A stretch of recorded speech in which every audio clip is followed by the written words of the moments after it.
कानी बहू। किशोरी लाल जी के बेटे राघव की शादी की बात जगह जगह चल रही थी, लेकिन किशोरी लाल जी को कोई लड़की पसंद ही नहीं आती थी। और उसकी एक ही वजह थी, किशोरी लाल जी का लालची होना। उनको लड़के वालों से मोटा दहेज चाहिए था और इसी चक्कर में एक दिन वो एक बहुत पैसे वाले के घर अपने बेटे का रिश्ता लेकर पहुंचे। उस आदमी का नाम था ओम प्रकाश। देखे किशोरी लाल जी, मेरी एक ही बेटी है और मेरी सारी संपत्ति जायदाद सब कुछ मेरी बेटी नैना का ही है। पापा, नाम से लगता है बहुत खूबसूरत होगी। कितना अच्छा नाम है ना, नैना। ओ वैसे बात तो सही है आपकी। अब इतना पैसा है, ज़मीन जायदाद है, इकलौती बेटी, आप भी क्या करेंगे? सब कुछ उसे ही देंगे ना। बिल्कुल ठीक पहचाना आपने। बस बेटी की शादी और सारी जायदाद उसके नाम। पापा, बिना देखे हाँ कर दीजिए ना। इतना अच्छा रिश्ता फिर कहाँ मिलेगा? माला माल हो जाएंगे हम। मैं अपनी बेटी को बुलाता हूँ। अरे नहीं नहीं नहीं नहीं, आपकी बेटी का नाम नैना है, सुनकर ही लगता है बहुत सुंदर होगी। रहने दीजिए अंकल, मैं तो आपकी बेटी के नाम से ही इतना खुश हो गया हूँ कि उसे बिना देखे शादी करने को तैयार हूँ। अब तो मैं उसका चेहरा सीधे शादी के बाद ही देखूंगा। और इस तरह राघव नैना का चेहरा नहीं देखता और उससे शादी कर लेता है। शादी के बाद अपनी सुहाग रात पर जब राघव नैना का घूंघट उठाकर देखता है तो नैना की आंखें बंद थी। कितनी खूबसूरत हो तुम नैना, जरा अपनी आंखें खोलकर मेरी तरफ देखो तो सही।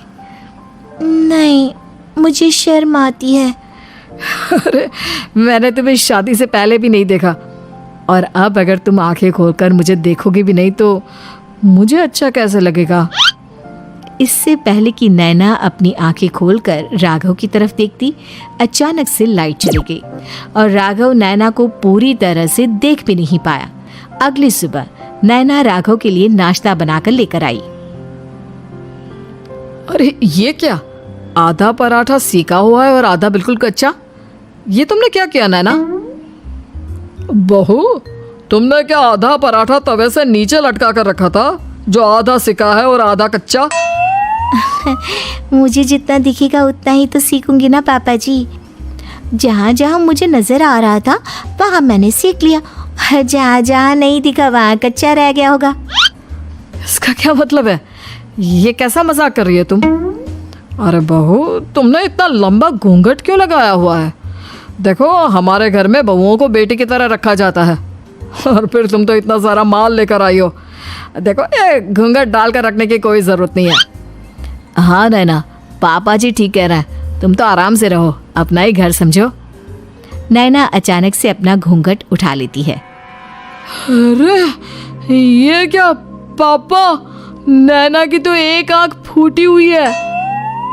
नाम से नैना, लेकिन ये तो कानी बहू निकली। मेरे साथ धोखा हुआ है, धोखा। बिना दिखाए अपनी कानी लड़की मेरे संग ब्याह दी। मुझे कानी बीवी नहीं चाहिए। मुझे अभी ओम प्रकाश जी से बात करनी पड़ेगी। आखिर उन्होंने मेरे साथ ऐसा किया क्यों? अरे, आप लोगों ने ही तो पापा से कहा था कि आप लोग शादी से पहले मुझे देखना नहीं चाहते। अब मेरे पापा पर क्यों इल्जाम लगा रहे हैं? अरे लेकिन उन्हें बताना तो चाहिए था ना कि तुम कानी हो, एक आंख से तुम्हें दिखाई नहीं देता। किशोरी लाल और राघव नाराज होकर ओम प्रकाश को अपने घर बुलाते हैं। पापा जी, ये आपने क्या किया? शादी से पहले बताया क्यों नहीं कि नैना की आंखों में परेशानी है? अरे आप ही ने तो लड़की देखने से मना कर दिया था। और लेकिन आप बता तो सकते थे। आपको तो हमारी बेटी की प्रॉपर्टी चाहिए थी, वो भी पूरी की पूरी। अब क्या हुआ अगर उसे आधा दिखाई देता है? प्रॉपर्टी तो आपको पूरी मिल गई ना। अरे ये क्या बात हुई? मेरी शादी प्रॉपर्टी से नहीं, आपकी बेटी से हुई है। अब ये तो पहले सोचना चाहिए था, तब तो मेरी प्रॉपर्टी देखकर तुम्हारी जुबान लप लपा रही थी। लेकिन मैं कानी लड़की को अपनी बीवी बनाकर नहीं रख सकता। पापा कुछ करिए ना आप। हाँ करता हूँ। देखिए ओम प्रकाश जी, आप हमारे साथ ऐसा नहीं कर सकते। और तुम देखो, अगर तुमने मेरी बेटी से शादी तोड़ी ना, तो जो भी प्रॉपर्टी मैंने तुम्हें दी है वो तो पूरी की पूरी वापस ले ही लूँगा, और आधी प्रॉपर्टी तुम्हारी भी लूँगा। अरे मेरी आधी प्रॉपर्टी भला क्यों लेंगे आप? इसलिए क्योंकि मेरी बेटी को आधा नजर आता है और उसकी नज़र अभी तक तुम्हारी आधी जायदाद पर ही पड़ी है। अब तुम उसे घर से निकालोगे तो कुछ तो लेकर जाएगी ना। और अगर हम आपकी बेटी को अपने घर की बहू बना कर रखे तो? तो तुम्हारी पूरी प्रॉपर्टी तुम्हारी ही रहेगी, और जो मैंने तुम्हें दिया है ना, उसमें से बस मैं आधा लेकर जाऊंगा। अरे लेकिन अब आप अपनी दी हुई प्रॉपर्टी में से आधी वापस क्यों लेकर जाएंगे? अगर मैं आपकी बेटी को अपनी पत्नी बनाकर रखने को तैयार हूं तो? इसलिए ताकि भविष्य में अगर तुम मेरी बेटी को धोखा दो तो उसके पास कुछ तो रहे जो पति का हो।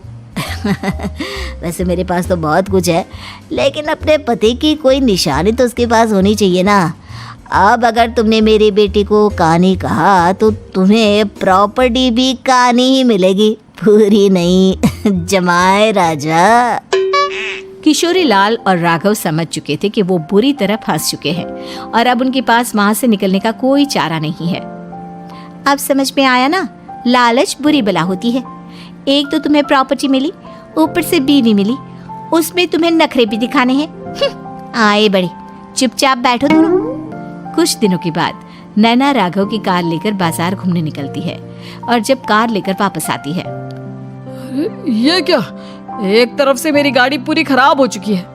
लगता है तुमने मेरी गाड़ी को किसी दूसरी गाड़ी के साथ एक्सीडेंट किया है। अरे अरे कितना बड़ा नुकसान कर दिया तुमने बहू। वो क्या है ना पापा जी, मुझे एक आंख से दिखाई नहीं दे रहा था, सामने से गाड़ी आ रही थी। मुझे तो सिर्फ आधा ही दिखाई दिया और वो गाड़ी मेरी कार से रगड़ते हुए निकल गई।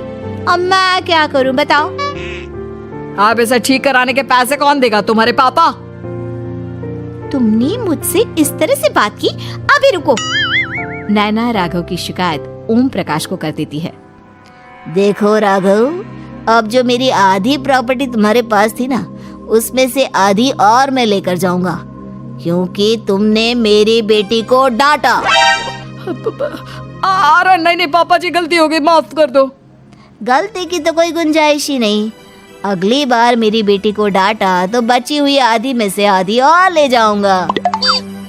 लालच के चक्कर में हम दोनों ने बहुत बड़ी गलती कर दी बेटा। एक तो तुम्हें कानी बहू मिली और ऊपर से जो माल मिला वो भी काना। इस तरह राघव की हर एक गलती पर ओम प्रकाश उसकी प्रॉपर्टी का आधा आधा हिस्सा लेकर अपना सारा माल वापस ले गया और राघव को कानी बीवी से काम चलाना पड़ा। भाई लालच वाकई में बुरी बला है।